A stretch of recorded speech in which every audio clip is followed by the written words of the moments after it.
Hello, and welcome to my project over the English words that came from the Old Norse language and Viking invasions.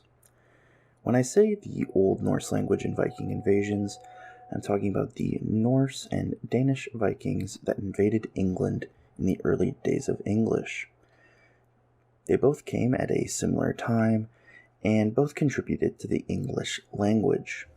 To help break up the words I am showing you, I have put them into three groups, those groups being the verbs, nouns, and adjectives that have come over from Old Norse. And before we jump right into the words and their meanings, I want to point out that a lot of the words that have come over, at least that I found myself, a lot of them have been sort of negative in a way. For example, in the verb section, you have something like angry. In the nouns, you have something like gang. And in the adjectives, you have rotten, ugly, ill. A lot of the words, at least that I have seen so far, that have come from Old Norse, have been in sort of a negative context. We're going to dive a little bit more into that during each word that I cover. The first section of words I'm going to be talking about are the verb sections. We're going to start off with angry. The Old Norse for angry is angar, which means affliction or sorrow. I'd say that angry has kept its meaning throughout the years. It has slightly changed to a more aggressive tone, I'd say. I feel like sorrow does not really fit these days when you're talking about angry, but I'd say this word has stayed similar. The next word is slaughter. The Old Norse for this is slaughter, which means butchering. This word has stayed the same over the course of time, and has also added a meaning in the sense of slaughtering people in war times and stuff like that. But I'd say the large majority of people that use this word use it in the context of butchering. The third word is thrust. The Old Norse for this is byrsta.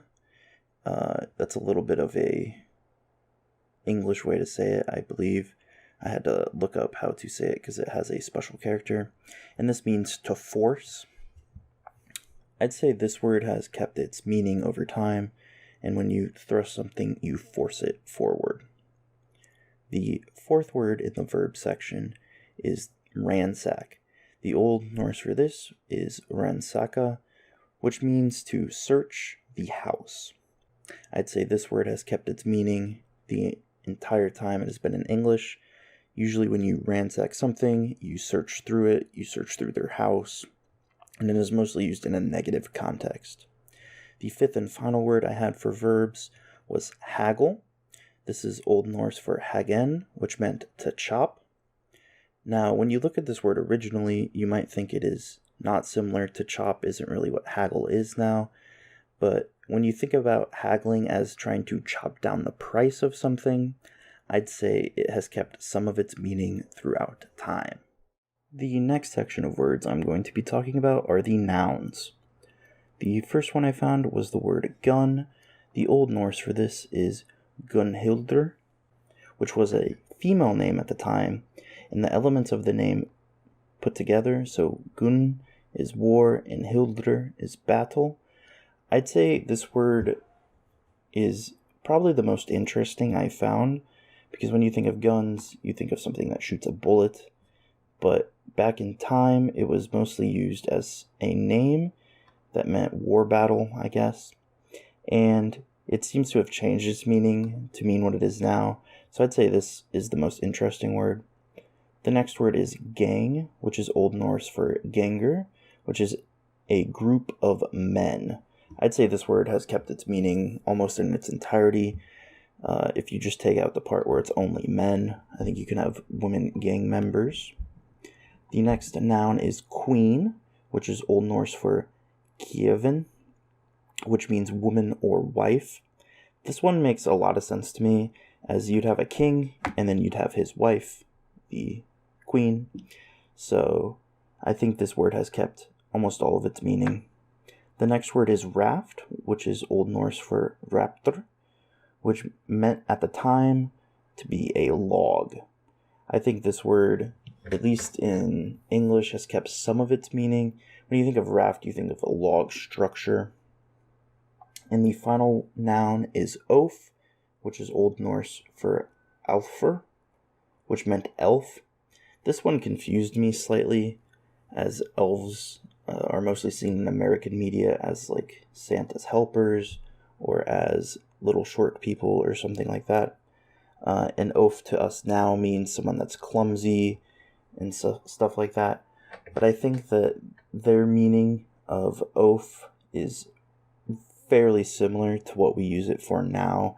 I just think they thought about it in a different way than we do now. The final set of words I have are the adjectives, the first of which is ill, which is Old Norse for iller, which at the time meant bad. I'd say this has somewhat kept its meaning, as when you were ill, you were feeling bad. I don't think it necessarily meant sickness at the time, but I do think this word has kept its meaning. The next word is odd, which is Old Norse for adi, meaning the third number or the casting vote of something. I think this word in olden times does not mean what it means now. In an adjective standpoint, I don't think they use it for someone that is different than other people. I think they mostly thought of it as a numerical number, but I still think it's interesting that it classifies itself as an adjective in this context. The third word is rotten, which is Old Norse for grotin, which means decayed. I'd say this is spot on similar to what it means now. If something is rotten, it is decaying. It has added a meaning in the sense of like rotten children, being like bad, spoiled children, something like that, but it still has kept its meaning across time.